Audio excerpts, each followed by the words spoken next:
નમસ્કાર, હું છું પ્રિયા અને તમે જોઈ રહ્યા છો જનતા કી જાણકારી ન્યૂઝ। નજર કરીએ આજના સમાચાર ઉપર। લખતર સમાજ મંદિર પાસે બસ ફસાઈ જતા એસટી બસો સહિત અન્ય વાહન ચાલકો ફસાયા। લખતર શહેરની અંદર અનેક વિસ્તારમાં સામાન્ય વરસાદના કારણે કાદવ કીચડનું સામ્રાજ્ય ફેલાઈ રહ્યું છે, જેના કારણે વાહન ચાલકો અને રાહદારીઓ ત્રાહિમામ પોકારી ઉઠ્યા છે। ત્યારે લખતર બસ સ્ટેન્ડથી મોડલ સ્કૂલ સુધી નવા સીસી રોડની કામગીરી કરવામાં આવી રહી છે। ત્યારે ચોમાસાની સિઝનમાં વરસાદી માહોલ વચ્ચે સીસી રોડની કામગીરી દરમિયાન આડેધડ ખોદકામ અને યોગ્ય ડ્રાઇવર્ઝનના અભાવના કારણે વાહન ચાલકોને ભારે હાલાકીનો સામનો કરવો પડી રહ્યો છે।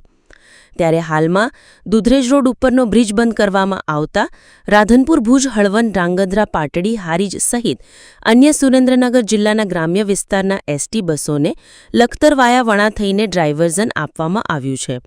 ત્યારે લખતર આથમણા દરવાજાથી વણા ચોકડી સુધીના આ રસ્તા ઉપર હાલમાં મોટા પ્રમાણમાં કાદવ કીચડ પ્રસરેલો હોય રસ્તા પરથી પસાર થતા વાહનના ટાયરો કાદવમાં ફસાઈ જવાના બનાવો સામે આવી રહ્યા છે। ડ્રાઇવર્ઝન રોડ ઉપર આવેલ લખતર શહેરના સમાજ મંદિર નજીક વહેલી સવારે સુરેન્દ્રનગરથી પેડડા તરફ જતી એસટી વિભાગની સરકારી બસ કાદવ કીચડમાં ફસાઈ જતા આગળ પાછળથી આવતી અન્ય એસટી બસો અને અન્ય વાહનની અંદર મુસાફરી કરતા વિદ્યાર્થીઓ, પેસેન્જર, સિનિયર સિટીઝનો સહિતના નાગરિકો અટવાયા હતા। જ્યારે કલાકો બાદ જેસીબીની મદદથી બસને બહાર કાઢવામાં આવી હતી। જ્યારે ડ્રાઇવર્ઝન રોડ ઉપર તંત્ર દ્વારા વહેલી તકે યોગ્ય મેટલિંગ કામગીરી કરી કાદવ કીચડનું સામ્રાજ્ય ના સર્જાય તેવી વાહન ચાલકો અને રાહદારીઓની લાગણી સાથે માંગણી ઉઠવા પામી છે। રિપોર્ટ જયેન્દ્રસિંહ ઝાલા।